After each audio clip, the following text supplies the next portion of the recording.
So hello guys, in this video I will show you how to replace the sky of an image. So let's open the image first. In this image I will replace the sky and I will show you how to do it step by step.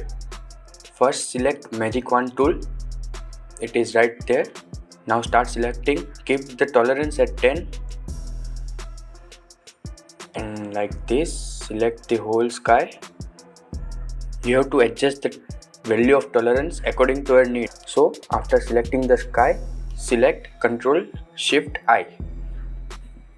What it basically does is it reverses the selection that we made. So earlier we selected the sky, but we had to remove the sky, so we will select the mountains. We have selected the mountains and removed the sky by deleting that layer.